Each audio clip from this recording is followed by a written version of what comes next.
오늘 말씀을 나누죠. 창세기 6장 1절에서 8절까지입니다. 성경을 펴서 무릎에다 올려놓으시고 잘 보세요. 다음 주까지 여러분이 설교를 들으시면 1절에서 8절까지의 말씀 중에 단어 하나, 어구 하나, 구절 하나, 하나하나를 다 공부하게 되시는 거예요. 그래서 여러분들이 지금 읽으시면서 그 단어나 어구에 대해서 아직도 이해가 안 가시는 분들은 이렇게 퀘션 마크를 해놓고 들으시기 바랍니다. 다음 주까지 여러분이 설교를 들으시고 난 다음에는 단어, 어구, 어절 다 이해가 가셔야 됩니다. 단어 하나 안 빼놓고 제가 다 설명해 드린 거니까 함께 봉독하시겠습니다.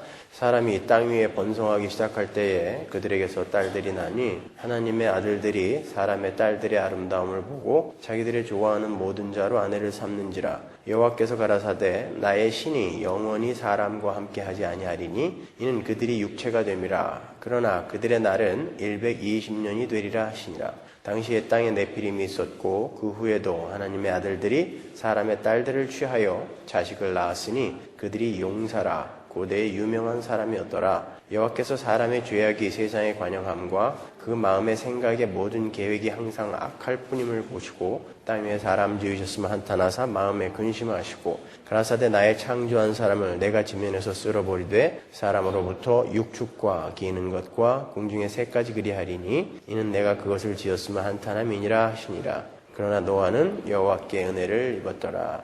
아멘. 오늘은 지난주에 말씀드린 대로 창세기부터 요한계시록까지를 두루 살펴보면서 왜 하나님은 최후 심판의 모형인 노아의 홍수 심판 근거를 하나님의 아들들과 사람의 딸들의 혼인의 왜곡으로 제시하셨는지에 관해서 공부를 하겠습니다. 오늘 설교를 잘 들으시면 왜 성경이 하나님과 하나님의 백성들의 관계를 혼인관계로 묘사를 하고 있는지, 그리고 하나님께서 왜 그 혼인관계의 왜곡을 간음이라 표현을 하시고 간음을 한 자들은 돌로 쳐서 죽이라는 명령을 하셨는지, 그리고 아울러 요한계시록이 왜 어린 양의 혼인잔치로 끝나게 되는지에 관해서도 확실하게 이해를 하시게 될 것입니다. 그런데 그 양이 아주 방대하기 때문에 최대한 제가 요약을 해서 2시간에 걸쳐서 설명을 해드릴 테니까 잘 들어보세요. 오늘은 반만 공부를 하고 다음 주에 제가 결론을 맺어드리겠습니다. 그래서 어설프게 끝날 수도 있어요. 먼저 본문 3절을 다시 읽어보죠. 창세기 6장 3절 보세요. 여호와께서 가라사대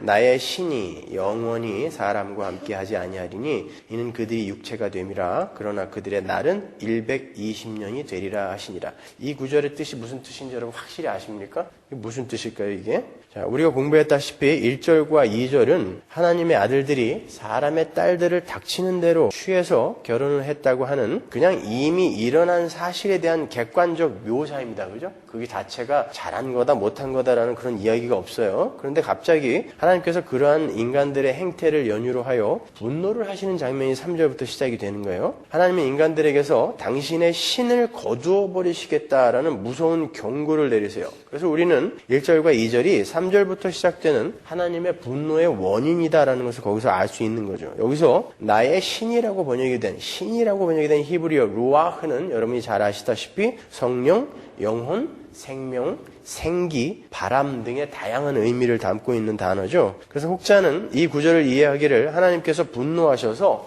인간들에게서 성령을 거두어 가시는 것으로 그렇게 해석을 하기도 합니다. 여러분도 그렇게 알고 계시는 분들이 많이 계시죠? 그렇게 이해를 해도 사실 별 문제는 없어요. 결과적으로는 같은 의미니까. 그러나 여기서는 그 단어를 성령이라고 번역을 하기보다는 하나님의 생명력이라고 번역을 하는 것이 교리적 혼란을 막는 차원에서 옳습니다. 이 구절에서 신을 성령이라고 번역을 하면요, 자칫 하나님을 제한적인 존재로 오해를 할 소지도 있고 하나님의 편재성 교리에 흠을 낼 수도 있는 거예요. 그러니까 하나님이 떠났다 오셨다 하는 그런 분으로 떠나신 그 자리에는 하나님이 마치 안 계신 것으로 이렇게 오해를 할 수 있는 소지가 있단 말입니다. 이 땅에 존재하는 모든 것들은 성령의 장중을 벗어나서 존재할 수 있는 것이 하나도 없어요. 성령 하나님은 완전하신 하나님입니다. 그 하나님은 편재하시는 분이에요. 편재라는 것은, omnipresence라는 것은 이 세상 어디에도 계시는 분이라는 말이에요. 오해하지 마세요. 제가 지금 범신론이나 만유재신론을 근거로 해서 이렇게 설명드리는 게 아니에요.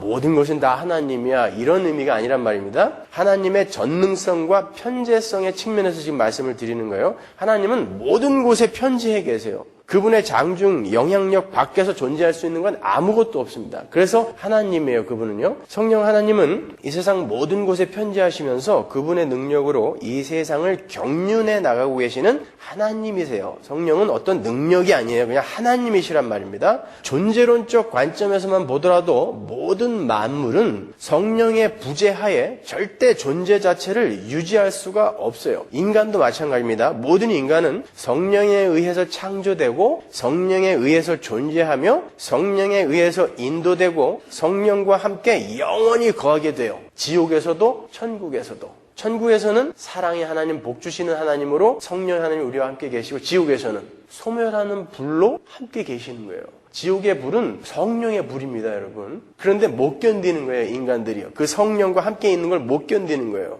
그 빛이 너무 밝아서. 사도행전 17장 27절 보세요. 우리가 그를 힘입어 살며, living이에요. 그를 하나님이죠. 기동하며, moving이에요. 있느니라, being이에요. 이렇게 인간은 존재하기 시작하는 being의 시점부터 영원까지 하나님의 신을 힘입어 살게 되는 거예요. 심지어 지옥의 구더기까지도 하나님의 장중을 떠나서는 한시도 존재할 수 없는 것입니다.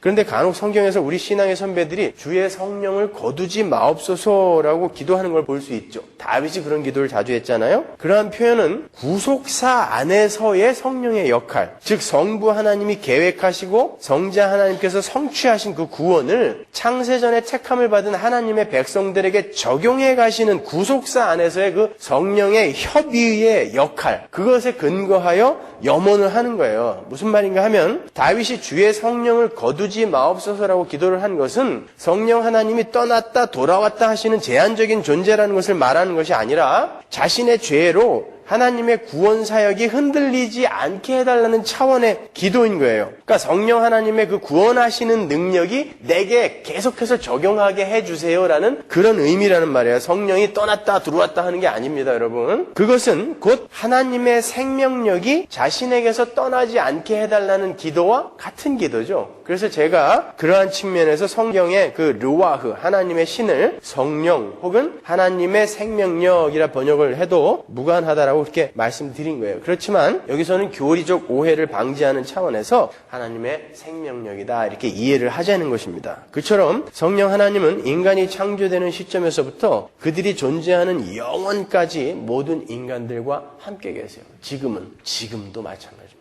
지금도 우리는 성령 하나님과 함께 있는 거예요. 천국에서는 생명의 빛으로, 지옥에서는 소멸하는 불로 우리와 그분은 영원히 함께 계실 거예요. 그러니까 하나님께서는 1절과 2절에서 언급한 하나님께서 지정하신 혼인관계를 그 깨버리는 자들에게서, 다른 말로 자신의 힘을 과시하고 자신의 자랑을 위해서 언제든지 하나님께서 세우신 질서를 타고 넘어 들어올 수 있는 자들에게서 하나님의 생명력, 그게 뭐라 그랬어요? 복, 그죠? 그 히브리어로는 바라크, 그것을 뺏어버리겠다라고 말씀하시는 거예요. 이제 연결이 되시죠? 제가 하나님이 하나님의 백성들에게 부어주시는 생명력, 그 복, 바라크는 하나님과의 올바른 관계가 반드시 전제되어야 되는 거라고 제가 누누이 말씀드렸잖아요. 그죠? 누차 말씀드렸다시피 하나님께서 하나님이 세우신 창조 질서에 순복하는 그 피조물들에게 당신의 크신 능력과 선한 뜻에 따라 그들을 가장 행복하고 선한 상태로 유지하시는 것을 복이라고 하는 거란 말이죠. 그게 복이란 말입니다.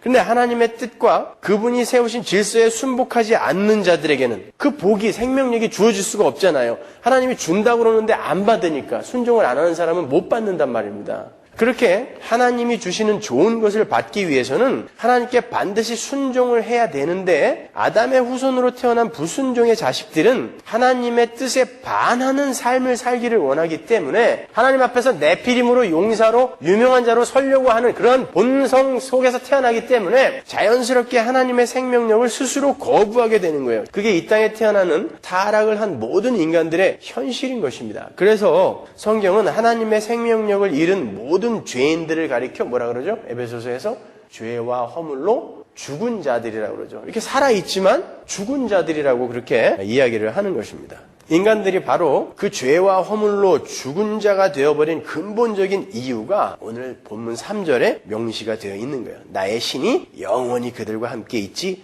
아니하리라. 그래서 죽어버린 거예요. 우리는 그 어구를 통해서 또 한 번 하나님의 은혜의 손길을 깊이 체험할 수 있는 거죠. 그렇게 모두 죽어야 하는 저주 속에서 예수 그리스도의 은혜로 창세전에 택함을 받은 일련의 무리들에게 그 생명력이 다시 영원히 부어지게 된 거예요. 영원히 나의 생명력, 나의 신을 빼앗아 버리리라 했는데 어떤 이들에게, 교회에게 영원히 그 생명력이 다시 부어지게 됐어요. 잠깐 있다가 사라지지도 않아요. 영원히 다시 부어지게 됐습니다. 그게 바로 저와 여러분인 거예요. 교회. 오늘 본문에 보면 분명 하나님께 순종하지 않고 세상의 힘의 원리를 쫓아 사는 이들 모두에게서 당신의 생명력을 빼앗아 버리신다고 했는데 우리들에게 어떻게 그게 주어지게 됐을까요, 여러분? 모든 인간들에게 부어졌던 하나님의 노여움이 그 일련의 사람들에게는 예수 그리스도의 십자가에서 모두 해결이 되었기 때문에 그래요. 그리고 바로 그 예수 그리스도의 삶 속에서, 율법을 모두 지킨 예수 그리스도의 삶 속에서 하나님께서 당신의 백성들에게 요구하셨던 삶이 모두 성취가 되어진 것입니다. 그게 복음이죠.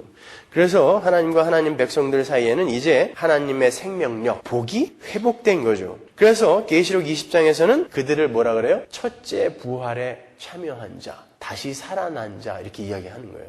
첫째 부활이 뭔지는 제가 설명해 드렸잖아요. 그죠? 죄와 허물로 죽어있던 자들에게 성령의 오심으로 해가지고 그들이 살아나게 된 거, 생명력을 회복하게 된 거. 그래서 우리 모두는 복받은 자다. 그렇게 하는 거죠. 그러니까 복받은 자로서 또 다른 복을 구한다는 것은 하나님 그 복은 말고 다른 복 주세요 라는 것과 동일한 이야기라고 제가 그렇게 말씀을 드렸잖아요. 이렇게 새 생명을 받은 우리 성도들도 오늘 본문의 말씀처럼 영원히 하나님의 생명력에서 차단이 될 뻔한 자들이었던 거예요.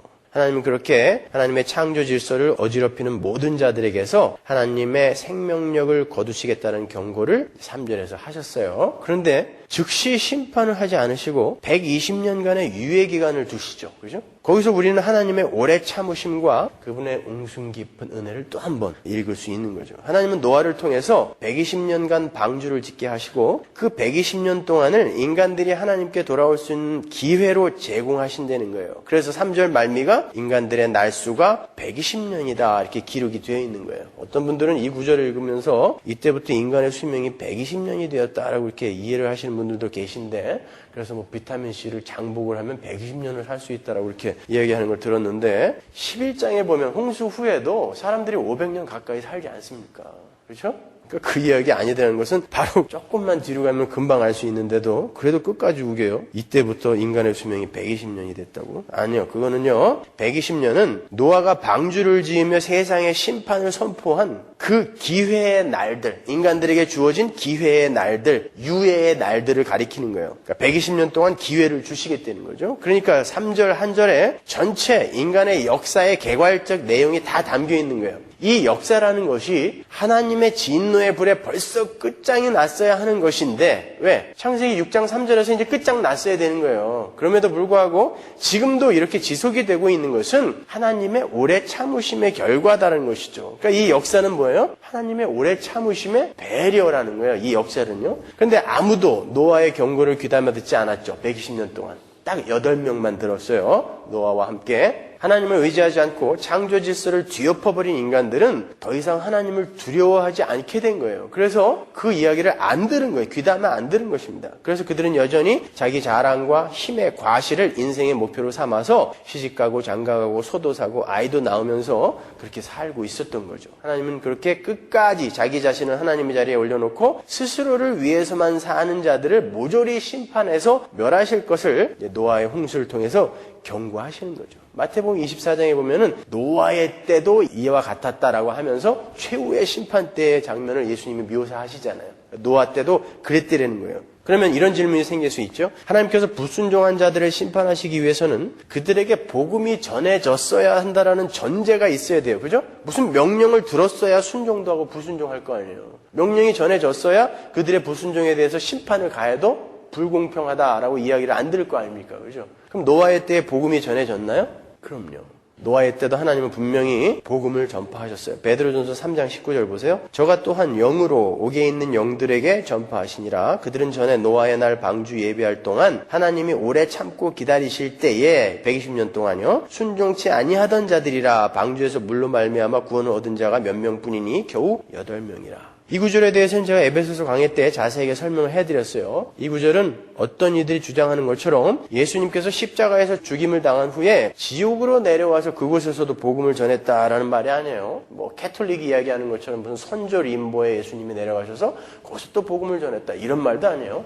루터교에서 주장하는 그 말도 어처구니 없는 이야기죠. 이 말씀은 하나님의 생명력으로부터 차단이 된 지옥 같은 이 세상에서 우리 주님께서 노아를 통하여 또 다른 여러 가지 방법을 통하여 복음을 계속 전하셨다라는 거예요. 예수 그리스도의 영, 성령께서. 그런데 그러한 하나님의 열심에도 그 120년 동안 구원 얻은 자들이 겨우 8명 뿐이었다는 것입니다. 근데 너희는 구원을 받았으니 얼마나 복받은 자들이냐를 이야기하는 거예요. 그러니까 여러분은 고려시대, 조선시대에 태어났던 우리 조상은 복음도 못 들어보고 지옥에 간 건가요? 이렇게 질문하시면 안 되는 거예요. 하나님은 창세 이후로 계속해서 당신을 계시하셨어요. 사람들이 안 들은 것뿐입니다. 자연을 통해 우리 인간들 속에 남아있는 구조적인 그런 하나님의 형상을 통해 양심을 통해 인간의 죄악상과 하나님의 은혜의 필연성을 계속해서 외치셨고 지금도 외치고 계신 거예요.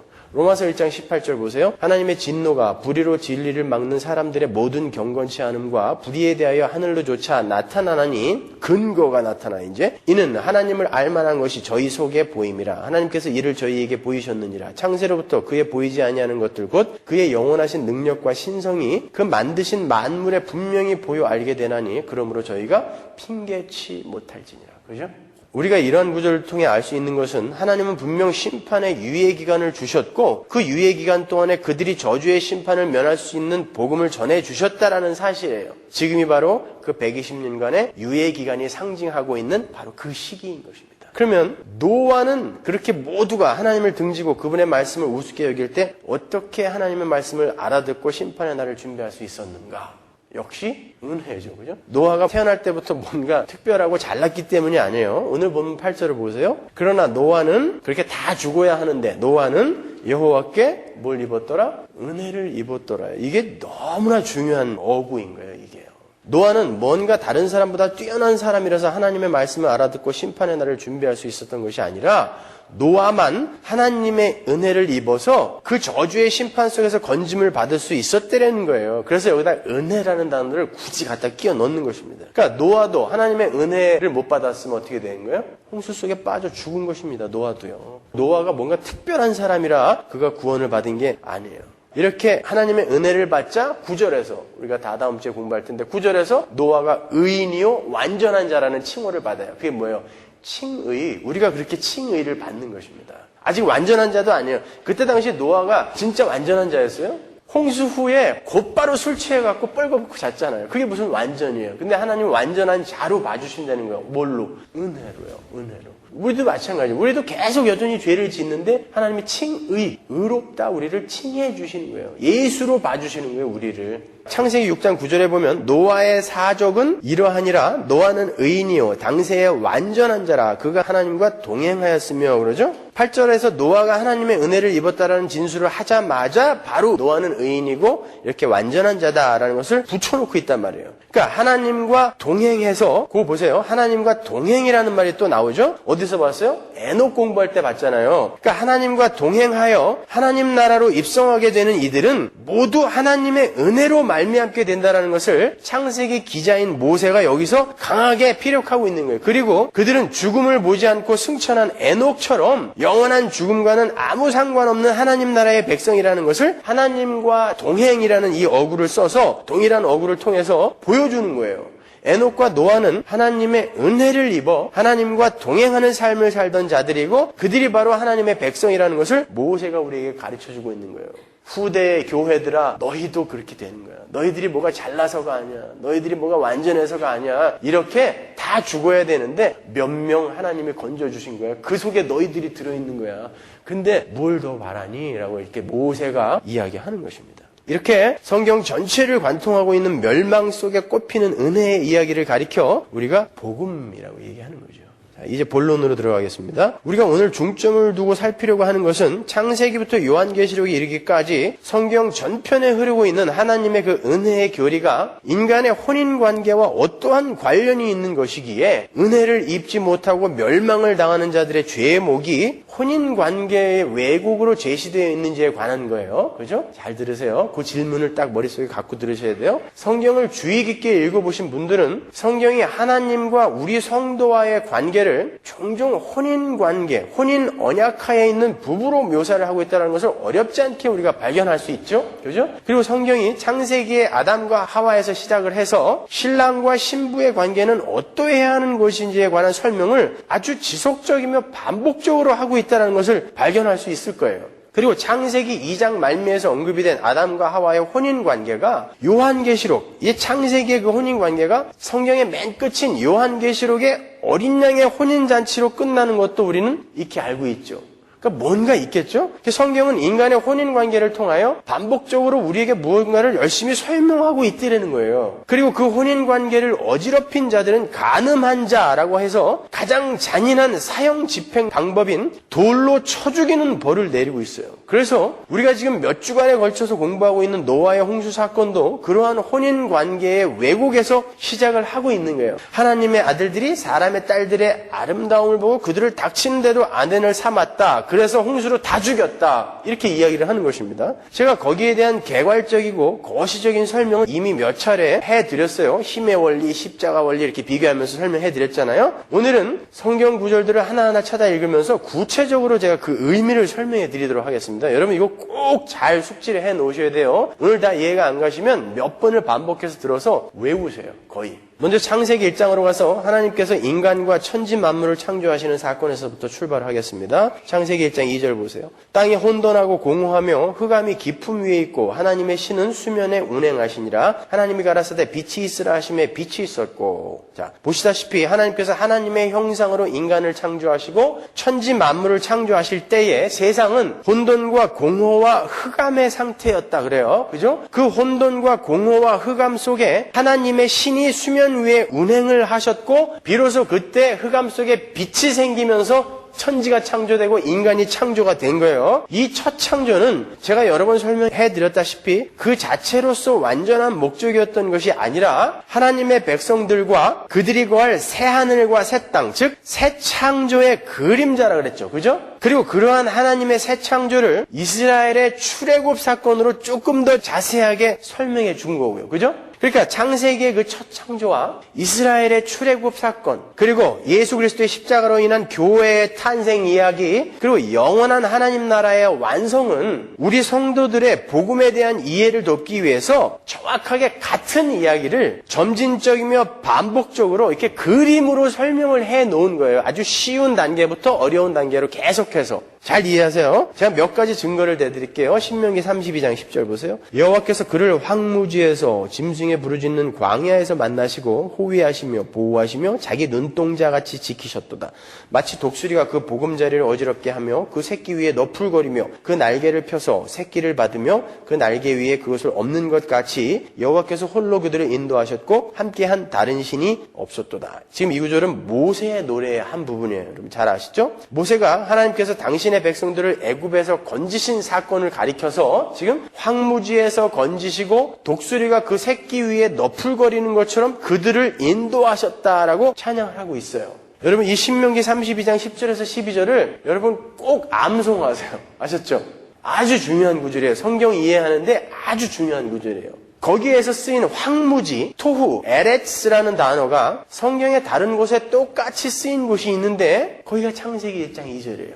볼까요? 다시 땅이 혼돈하고 공허하며, 여기서 땅이 혼돈하다라는 부분이 있죠. 그게 바로 토후 에레츠예요. 뿐만 아니라 우리가 지금 읽었던 신명기 32장 11절에 독수리가 새끼 위에 너풀거리다라는 그 어구에서 너풀거리다라고 번역이 된 히브리어 라하프도 성경 다른 곳에 딱 한 번 나오거든요. 딱 한 군데 나오는데 그것도 창세기 1장 2절이에요. 창세기 1장 2절에 보면 하나님의 신이 수면 위에 운행하신다라는 단어가 나오잖아요. 그래서 운행하시다라는 단어가 라하프인 거예요. 천지 창조 때 쓰인 단어들과 이스라엘의 출애굽에 쓰인 단어들이 정확하게 같아요. 그 모세라는 한 저자는 모세 오경을 쓰면서 일부러 천지 창조와 이스라엘의 출애굽을 같은 단어를 사용해서 묘사를 함으로 해서 하나님의 천지 창조가 하나님께서 혼돈과 공허와 흑암 속에서 당신의 백성을 구해내시는 새 창조를 미리 힌트하는 것이다라는 것을 의도적으로 암시하는 거예요. 우리가 전에 찾아보았듯이 예레미야서에서도 보면요, 이스라엘이 빠져있는 죄악된 세상을 지칭할 때에 혼돈과 공허와 흑암이라는 단어가 똑같이 등장을 했었어요. 그렇죠? 예레미야 4장 22절 보세요. 내가 땅을 본즉 혼돈하고 공허하며 하늘들을 우르른즉 거기 빛이 없습니다. 혼돈과 공허와 흑암 그대로 나오죠. 창세기의 그 단어들이 그대로 나온단 말입니다. 이렇게 창세기의 첫 창조는 하나님의 백성들이 그들이 처해 있는 어둡고 혼란스러운 세상에서 하나님의 은혜로 구원을 받게 되는 구원의 이야기를 함의하고 있는 새 창조의 그림자로 주어진 거란 말이죠. 조금 더 확실하게 증거를 대드릴게요. 그 창세기 1장 2절의 장면이 출애굽기에서 판박이처럼 그대로 드러나는 장면이 있어요. 출애굽기 14장 21절 보세요. 모세가 바다 위로 손을 내어민데 여호와께서 큰 동풍으로, 여기서 바람이 루아흐예요. 하나님의 신. 동풍으로 밤새도록 바닷물을 물러가게 하시니 물이 갈라져 바다가 마른 땅이 됐어요.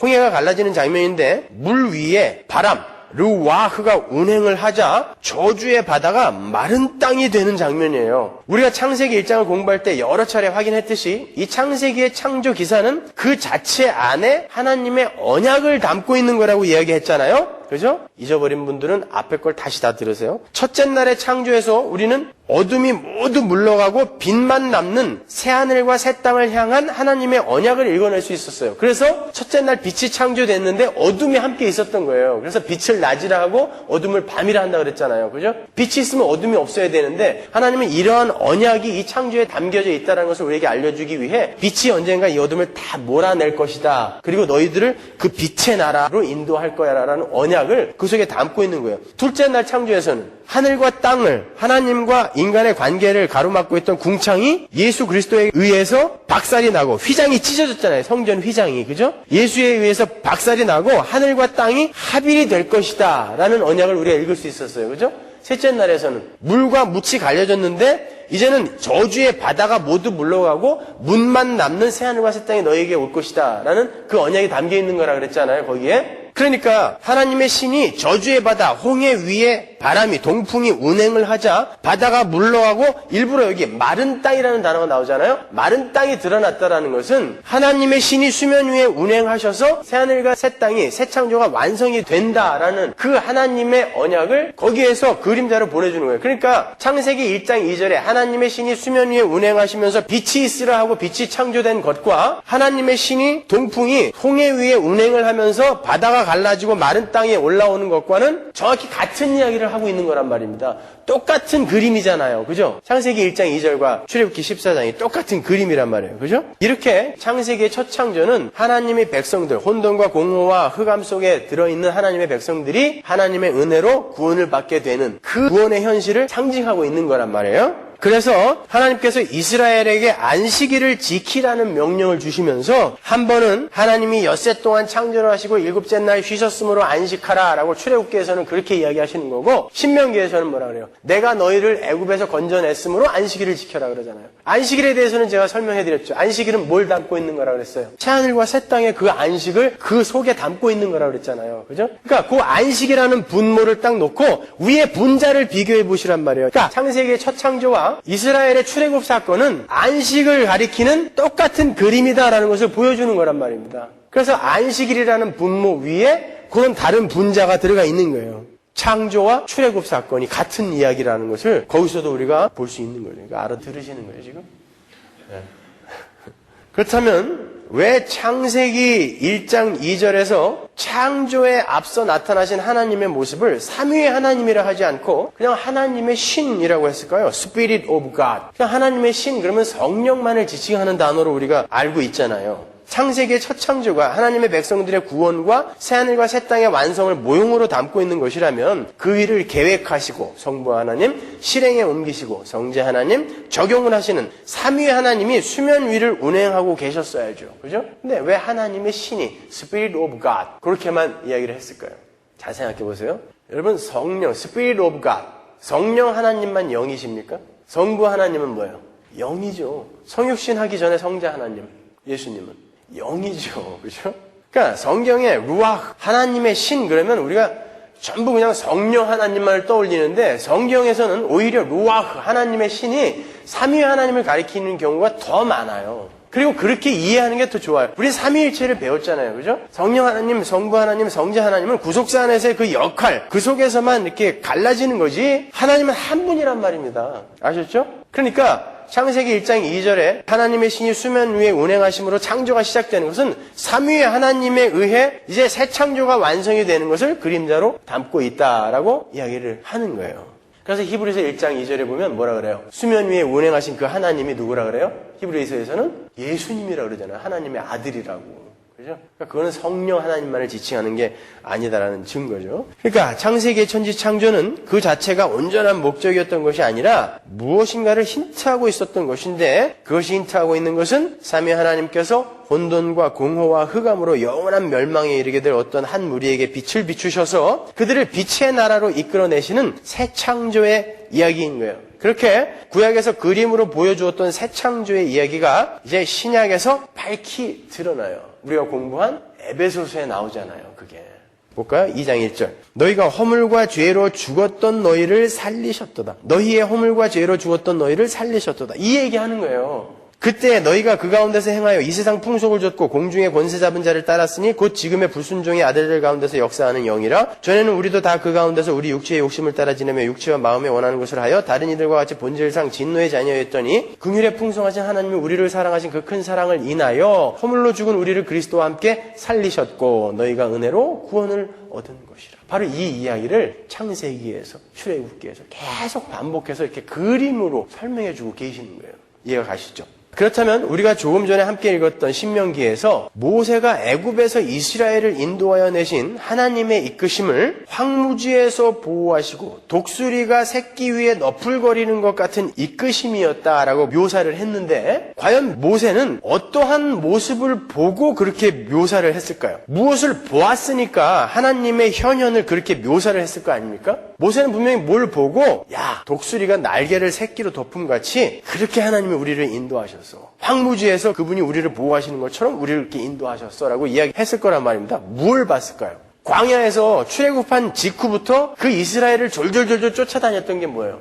구름 기둥과 불 기둥이에요. 그죠? 앞에는 구름 기둥, 뒤에는 불 기둥이 아니라 구름 기둥 안에 불 기둥이 있었어요. 그래서 그게 밤에는 불 기둥이 됐고 낮에는 구름 기둥이 된 거예요. 그죠? 그 구름 기둥과 불 기둥을 하나님의 현현으로 본 거예요. 모세는 그렇게 표현한 거예요. 그리고 그게 맞습니다. 그러니까 창세기에서는 삼위 하나님이 수면 위에 운행하시는 하나님의 신으로 묘사가 되었다면 이스라엘을 구원해내시는 출애굽 사건에서는 그들을 새롭게 창조하시는 삼위 하나님이 구름 기둥과 불 기둥으로 묘사가 된 거예요. 학개서 2장 5절 보세요. 너희가 애굽에서 나올 때에 내가 너희와 언약한 말과 나의 신이 오히려 너희 중에 머물러 있나니 너희는 두려워하지 말지어다. 나의 신이 창세기 1장 2절에 그 나의 신 똑같은 단어죠. 그 나의 신이 출애굽할 때 이스라엘과 함께 있었대요. 늘. 뭐예요? 구름과 불기둥이란 말이에요. 그러니까 하나님의 신은 낮에는 구름 기둥으로 밤에는 불 기둥으로 이스라엘을 독수리 날개처럼 덮어서 인도하셨다는 거예요. 이처럼 성경에는 하나님의 형상과 하나님의 영광, 그분의 현현을 구름과 불 그리고 소리로 묘사를 할 때가 많이 있어요. 대표적인 것을 한 것 보고 가죠.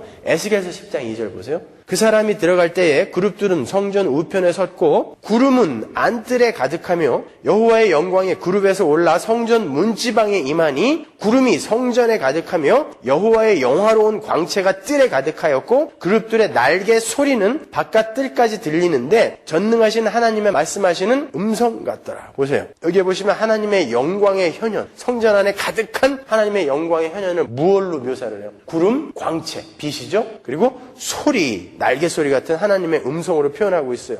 그러니까 성경에서 구름과 빛 그리고 소리로 묘사되고 있는 하나님의 영광, 하나님의 형상, 하나님의 현현은 혼돈과 공허와 흑암을 물리치고 당신의 백성들을 빛의 세계로 인도하시는 새 창조의 주체로 나타나고 있는 거예요. 시편 105편 38절 그들의 떠날 때에 애굽이 기뻐하였으니 저희가 그들을 두려워함이로다. 여호와께서 구름을 펴사 덮개를 삼으시고 밤에 불로 밝히셨습니다. 여기도 하나님의 인도하심이 독수리가 날개로 그 새끼를 덮는 모양처럼 이스라엘을 구름으로 덮으시고 불로 밝히시는 모습으로 그려져 있죠. 그죠? 똑같은 단어들이 계속 반복되고 있잖아요, 여러분. 그러한 구름과 빛의 모습, 새 창조의 하나님의 모습은 노아의 홍수 사건에도 나타나요. 똑같이 나타나요. 하나님께서 노아와 그의 식구들을 은혜로 구원하신 후에 그들에게 새하늘과 새 땅을 주시죠. 어떻게 주세요? 수면 위에 바람이 르와흐가 불어서 물이 감하게 됐다고 그러잖아요. 그죠? 창세기 1장 2절과 출애굽기 14장이 그대로 나타나고 있잖아요.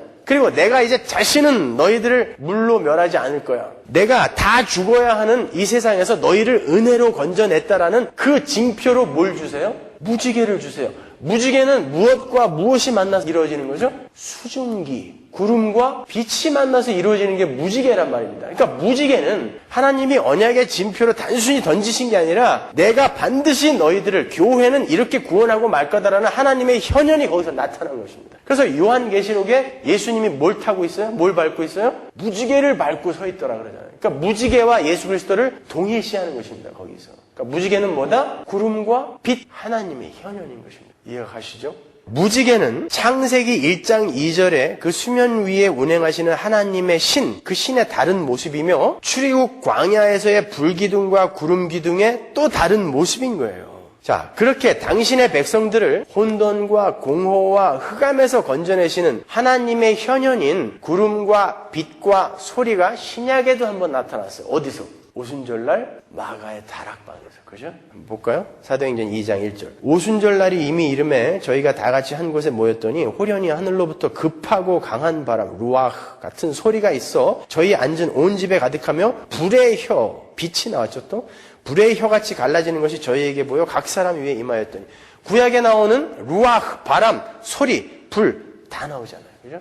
이 장면이 뭐예요? 예수 그리스도의 십자가 대속 사역이 완성이 되고 그 구원받은 교회가 탄생하는 장면이잖아요. 바로 이 이야기가 창세기의 첫 창조, 출애굽 등의 사건으로 점진적으로 계시되고 있었던 거예요. 지금 창세기 1장 2절에 수면 위를 운행하시는 하나님의 신에서 시작해서 제가 사도행전의 마가의 다락방까지 왔어요. 연결이 다 되세요? 그러니까 성경은 바로 이 이야기 하나를 하고 있다는 걸 제가 말씀드리는 거예요. 거기에는 무슨 다른 우리가 이 땅을, 이 세상 효율적으로 지혜롭게 살아갈 수 있는 방법 이런 게 적혀 있는 게 아니라 하나님은 어떻게 너희들을 구원하실 거며 너희들은 어떤 존재였는가, 그럼에도 그런 존재 위에 쏟아진 그 은혜가 무엇인가를 설명하는 그 복음의 이야기 이외에는 아무것도 없어요. 이제 한 발짝 더 깊이 들어가 보겠습니다. 성경에는 하나님께서 독수리 날개처럼 이스라엘 위에 너풀거리시며 그들을 덮어서 가나안으로 인도하신 출애굽 사건이 조금 다른 모습으로 기록이 되어 있기도 해요. 에스겔서 16장 6절 보세요. 내가 너로 들의 풀같이 많게 하였더니 내가 크게 자라고 힘이 아름다우며 유방이 뚜렷하고 내 머리털이 자랐으나 내가 오히려 벌거벗은 적신이더라. 내가 내 곁으로 지나며 보니 내 때가 사랑스러운 때라. 내 옷으로 너를 덮어 벌거벗은 것을 가리우고 내게 맹세하고 언약하여 너로 내게 속하게 하였었느니라. 나 주 여호와의 말이니라. 내가 물로 너를 씻겨서 내 피를 없이 하며 내게 기름을 바르고 수놓은 옷을 입히고 물돼지 가죽신을 신기고 가는 배로 띄우고 명주로 덧입히고 폐물을 채우고 팔고리를 손목에 끼우고 사슬을 목에 들이우고 코고리를 코에 달고 귀고리를 귀에 달고 화려한 면류관을 머리에 씌웠나니 이와 같이 내가 금 은으로 장식하고 가는 배와 명주와 수놓은 것을 입으며 또 고운 밀가루와 꿀과 기름을 먹음으로 극히 곱고 형통하여 왕후의 지위에 나갔느니라. 내 화려함을 인하여 내 명성이 이방인 중에 퍼졌으면 내가 내게 입힌 영화로 내 화려함이 온전함이니라. 나 주 여호와의 말이니라. 지금 이 모습은 하나님과 이스라엘이 출애굽 때 시내산에서 언약을 맺으시는 장면이에요. 이 장면이. 여기서 에스겔서는 이스라엘을 가리켜서 벌거벗은 적신, 즉 부끄러움에 노출된 아담, 벌거벗었잖아요.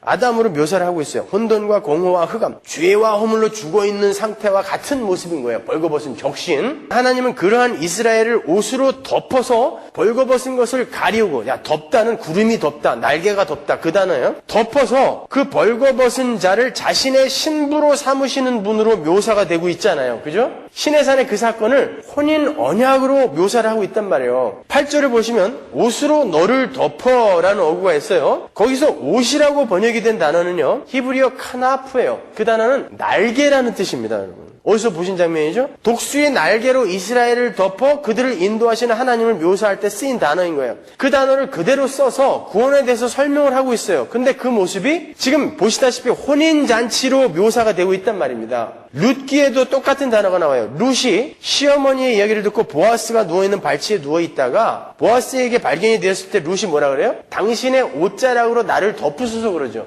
그 말은 나를 당신의 신부로 삼아주세요라는 뜻인 거예요. 옷자락으로 나를 덮으라는 이야기는.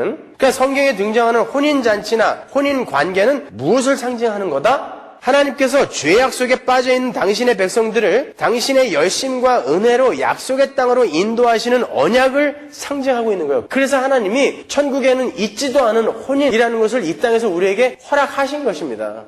그러니까 혼인은 그 자체가 우리에게 있어서 그 자체가 목적이 아니라 거기에서 하나님과 하나님의 백성들의 관계가 어떠한 것인지를 배우라고 우리에게 주신 거예요. 창세기 1장 2절에 하나님의 신이 수면 위에 운행하시다와 출애굽기에 독수의 날개로 덮다. 독수의 날개가 새끼들 위에 너풀거리다. 그리고 여호와의 영광의 구름이 이스라엘을 덮다. 신랑이 신부를 옷자락, 날개로 덮다. 이게 다 한 이야기란 말입니다. 이해가 가시죠? 여러분 지금 당장 이해가 안 가셔도 여러분 이걸 다 숙지해 놓으셔야 성경이 이 이야기를 이렇게 하고 있는 거구나를 이해하실 수 있어요. 그래야 성경을 읽을 때 지루하지 않게 읽으실 수 있는 것입니다. 복음으로 다 이해를 하실 수 있는 거예요. 자, 이렇게 성경에서의 혼인관계, 부부관계는 혼돈과 공허와 흑암 속에서 빛으로 인도함을 받은 하나님의 백성들과 하나님의 이야기를 그 내용으로 상징적으로 담고 있는 거예요. 그래서 성경은 창세기 2장의 그 아담과 하와의 혼인에서 시작해서 요한계시록 19장에 어린 양의 혼인 잔치로 마치는 거예요. 성경은 바로 이 이야기 하고 있는 거야라고 혼인에서 시작해서 혼인으로 마치는 것입니다.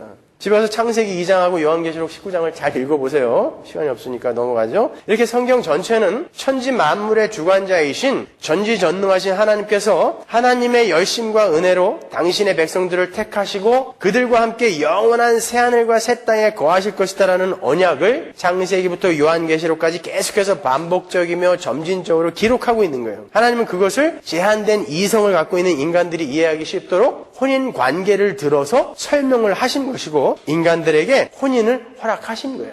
그러니까 혼인을 하든 안 하든 인간들은 혼인이라는 게 바로 두 사람이 하나가 되어서 한 가정을 이루어 행복을 추구하는 제도라는 것을 알잖아요. 바로 하나님과 하나님의 백성들이 그렇게 하나가 되어 나중에 영원한 행복에 들어가게 될 것이다라는 것을 혼인 관계 속에 넣어 놓은 거예요. 그래서 하나님은 혼인이라는 것을 인간들에게 허락하시고 당신과 당신의 백성들이 하나가 되어서 영원한 행복을 누리며 살게 될 새하늘과 새 땅을 설명한 거죠. 따라서 어떤 사람들의 가르침처럼 이혼을 한 사람은 하나님의 명령을 어긴 사람이기 때문에 절대 천국에 못 간다. 이런 주장은 얼토당토한 주장인 거예요. 그렇게 가르치는 사람이 있더라고요. 하나님께서 이혼을 금하라고 하신 것은 그리고 간음한 자를 돌로 때려 죽이라고 한 것은 혼인 안에 신랑이신 하나님과 신부인 교회의 관계가 상징적으로 담겨져 있는 것이기 때문에 그 관계에서 갈라져 나가는 자들은 모두 지옥으로 떨어지게 될 것이다라는 상징적인 경고인 것이지 이혼 자체에 대한 경고가 아닌 거예요. 그 언약 밖으로 나가면 사람은 다 죽게 된다는 것을 보여주는 거예요. 안식일을 어긴 자는 죽여라라는 말과 똑같은 의미가 들어있는 것입니다.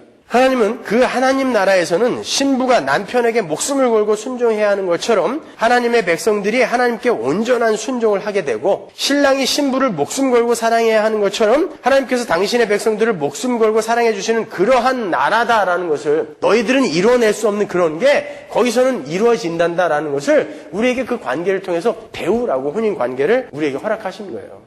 하나님에 의해 온전한 자로 이제 부활의 몸을 입고 온전한 자로 변화되기 전에는 절대 그런 나라는 올 수 없어 라는 것을 우리에게 가르치기 위해 그래서 이혼도 할 수 있는 거예요. 뭐 별거도 할 수 있는 거고 그 속에서 우리는 배우면 되는 거예요. 여러분 우리는 전부 하나님과 이혼한 자들이라니까요.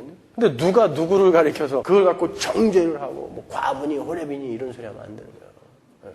피조물인 인간이 하나님의 말씀을 잘 따라서 그분의 뜻에 순종하기만 하면 인간은 찬란한 빛과 질서와 풍요 속에서 영원히 행복하게 살 수 있어요.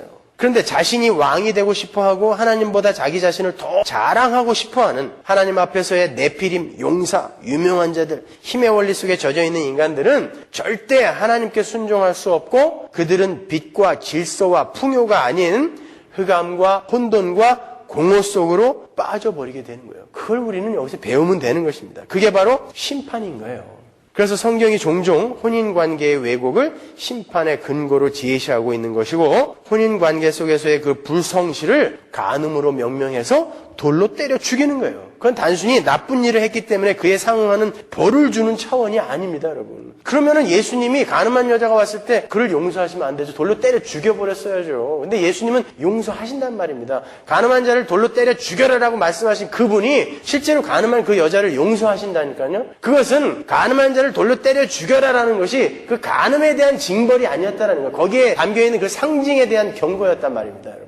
혼인관계의 왜곡은 이렇게 나는 하나님의 뜻에 순종하고 그분을 나의 힘으로 삼지 않고 세상의 힘의 원리를 쫓아 나를 왕으로 삼겠다는 불순종의 죄이기 때문에 반드시 심판을 받게 될 것이다 라는 하나의 상징인 거예요. 그래서 최후의 심판의 모형으로 주어지는 노아의 홍수 사건의 원인이 하나님의 아들들이 사람의 딸들과 마구잡이로 결혼을 했다라는 그런 혼인관계의 왜곡에서 시작이 되는 거예요. 여러분, 하나님은 우리같이 못난 자들을 택하셔서 당신의 신부로 혼인 언약을 해주셨어요. 그리고 그분은 신랑으로서 당신의 최선을 다해서 목숨을 걸고 우리를 사랑해 주셨어요. 우리를 위해 목숨을 버리셨어요. 목숨을 걸고 신랑들아 남편들아 목숨을 걸고 아내를 사랑해라. 아무도 할 수 없었는데 그 참 신랑인 예수가 그걸 해주셨다니까요. 그리고 지금도 우리를 이렇게 사랑하시면서 참된 당신의 신부로 만드시기 위해 우리를 섭리해 나가고 계세요. 그래서 우리의 삶에 일어나는 모든 일은 하나님의 섭리 아래 들어있는 것입니다.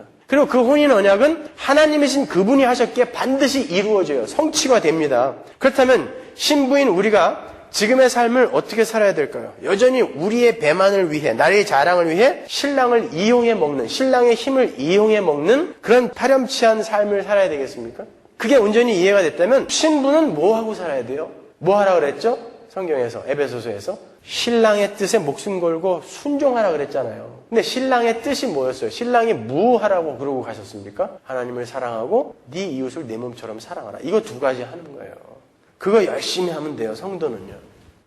이렇게 우리는 창세기 1장 2절에서 혼인잔치, 혼인관계까지 이어지는 성경의 맥을 한번 훑어봤어요. 이제 반한 거예요. 다음 주에는 제가 여러분들에게 이게 어떻게 제사장 옷과 연결이 되고 어떻게 성막과 연결이 되고 어떻게 또 우리가 거할 장막과 연결이 되며 어떻게 이게 하나님의 처소와 연결이 되는지 어떻게 이게 예수 그리스도까지 연결이 되는지까지 갈 거예요. 기도하겠습니다.